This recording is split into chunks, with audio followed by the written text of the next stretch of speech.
Rain fell like stones from the sky that night. Not the gentle kind that helps farmers sleep. This was the kind of rain that made people shut their windows, pull their children closer, and whisper prayers before bed. The small village of Umuka had gone quiet long before midnight. Only one house still had a lamp burning. Inside sat Mama Adana. 20 years ago, this village buried her husband after the river took him. At least that's what everyone believed. He had been a respected man. A man people greeted with bowed heads and warm smiles. The whole village attended his funeral. Women cried. Drums sounded. Men carried his coffin through muddy roads. And since that day, Mama Adana had lived alone. 20 long years. Then suddenly, knock. She froze. Her eyes lifted slowly. No one visited at that hour. Knock. Knock. The wind pushed against the walls. Her hands trembled as she stood and moved toward the wooden door. Maybe a traveler. Maybe trouble. Slowly, she opened it. And her breath disappeared. Standing beneath the rain was a man. Older. Scarred. Silent. But she knew that face. No. That wasn't possible. Because 20 years ago, they buried him. The man stared at her with tired eyes. Then he spoke. Why did you bury me before I died? Silence. The rain kept falling. And somewhere in the darkness, a dog began to howl. 20 years earlier, the village of Umuka had worn the face of sorrow. The day felt heavy from the moment the sun rose. Even the air seemed wrong. Too still. Too quiet. Like the earth itself knew something terrible had happened. Word had spread before morning. The river had taken him. By noon, people gathered from every corner of the village. Women cried openly, beating their chests. Men stood with lowered heads. Drums echoed through the muddy paths, slow and painful, carrying grief from one hut to another. Villagers carried a wooden coffin through the center of the village. People swore they saw his body. They said he looked peaceful. They said it was him. Mama Adana screamed until her voice broke. Then beside the grave, her legs gave out beneath her. She collapsed into the red earth as women rushed to hold her. No one had to pretend sadness. The entire village mourned him. But years later, people would remember small things. Strange things. The coffin had been closed quickly. Very quickly. Only a handful of people truly saw his face. And the village elders, they seemed unusually eager to finish the burial before sunset. At the time, nobody questioned it. Because grief is like thick smoke. It enters your eyes. Blinds you. Makes you miss what should have been obvious. And for 20 years, one man never visited the grave. By sunrise, the news had spread across Umuka faster than harmattan fire in dry grass. People abandoned their morning chores. Children ran through narrow paths, shouting with wide eyes. Doors slammed shut. Women pulled their babies closer. Men gathered under trees and spoke in frightened whispers. Only one sentence moved from mouth to mouth. The dead has returned. Some refused to believe it. Others believed too quickly. The old women shook their heads and muttered things under their breath. They said spirits sometimes wandered the earth looking for bodies to wear like borrowed clothes. Others whispered something even darker. Revenge spirits. Souls that return when death leaves unfinished business behind. No one wanted to go near the stranger standing outside Mama Adana's house. No one wanted to be first. But then strange things started happening. An old village dog, nearly blind and too weak to run, slowly walked toward him. The dog stared, paused, then began wagging its tail. People looked at each other. Then someone noticed the scar near his eyebrow.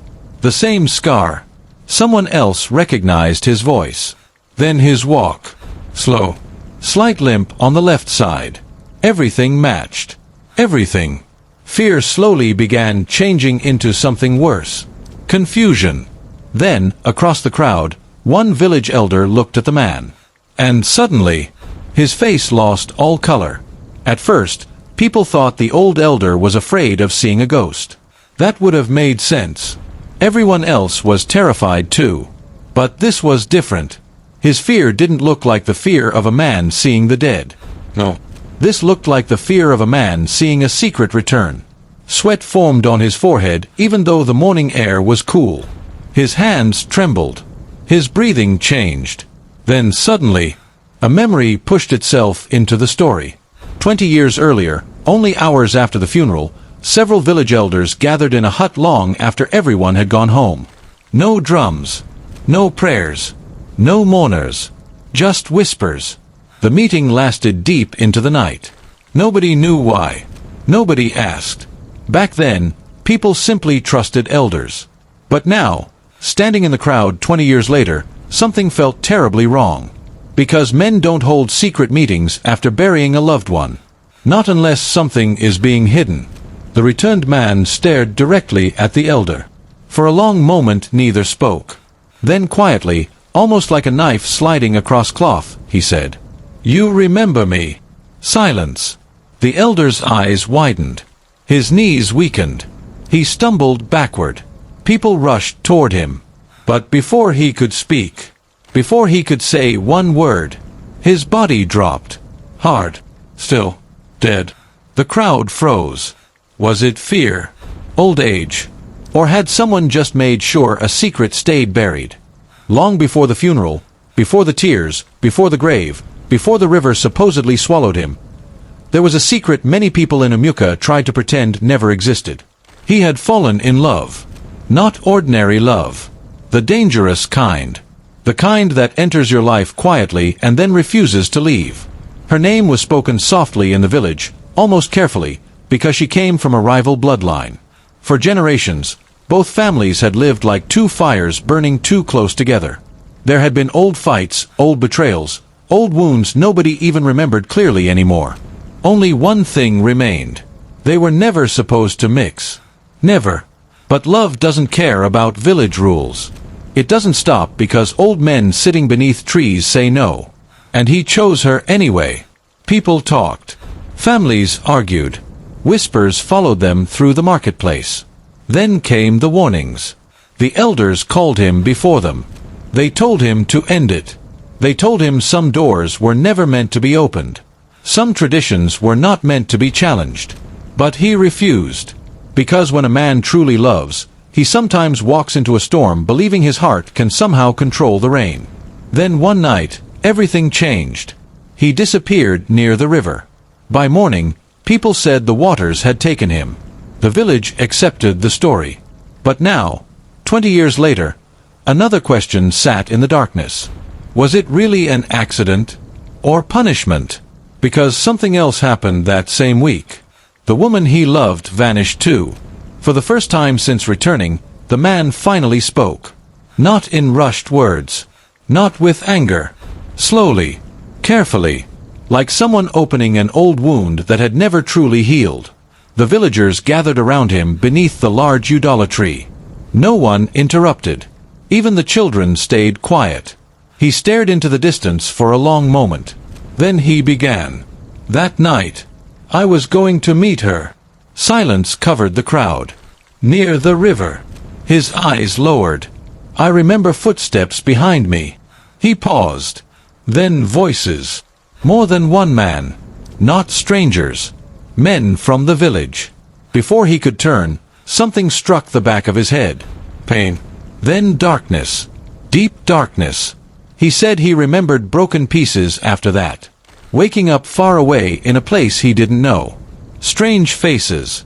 Days becoming months. Months becoming years. Confusion wrapped around his mind like thick fog. Sometimes he remembered his name. Sometimes he didn't. But one thing never left him. The feeling that something had been stolen from him. Years passed. Years searching. Years trying to remember where home was. Then his eyes slowly lifted toward the crowd. Toward the graves. Toward the faces now staring back at him. And quietly he said, "Someone wanted me erased. Not killed. Erased. There was a difference. A terrible difference. Because men kill enemies. But people erase truths." The village could no longer live with questions. By afternoon, voices rose from every corner of Umuka. People demanded answers. Some shouted. Some prayed. Others simply wanted proof. If the man standing before them was truly alive, then who exactly had they buried 20 years ago? Fear followed the crowd as they moved toward the graveyard. No one spoke much. The air felt heavy. Even the birds seemed to disappear. Men grabbed shovels with trembling hands and stood before the grave everyone knew so well. The grave Mama Adana had visited for 20 years. The grave built for a dead man who was now standing among them. Then the digging began. Slowly, shovel after shovel, until finally, thud, the coffin. Silence swallowed the crowd. Nobody moved. Nobody breathed. Then with shaking hands, they forced it open. And suddenly, gasps, a woman screamed. Someone stumbled backward, because inside was not his body, not even close. Only bones remained. But around the skeleton's wrist sat something untouched by time. A bracelet. Simple. Beaded. Recognizable. The returned man's face changed instantly. The color drained from his skin. His lips trembled. Because he knew it. Everyone did. It belonged to the woman he loved. The woman who disappeared the same week he supposedly died. Silence. Pure silence. Then the questions came crashing down all at once. Why? Who buried her there? And what secret had been hidden beneath the village for 20 years? The truth finally broke open like a calabash hitting stone. The village elders had arranged everything. They separated the forbidden lovers, buried the woman in secret, declared him dead, and with one cruel decision, they destroyed 2 lives. The returned man stood frozen. 20 years stolen. 20 years lost. Slowly, he walked toward her grave. Then his knees gave way beneath him. He stared at the earth and whispered, "I spent 20 years trying to come home, and home was the place that killed us." Silence. Then somewhere behind the crowd, a small child spoke softly. Grandmother once said, "He had a son." Silence again. No one moved. No one spoke. Cut. Thanks for watching. Please like, share, comment and subscribe to African Tales Unfurled. 2 Game Creatives.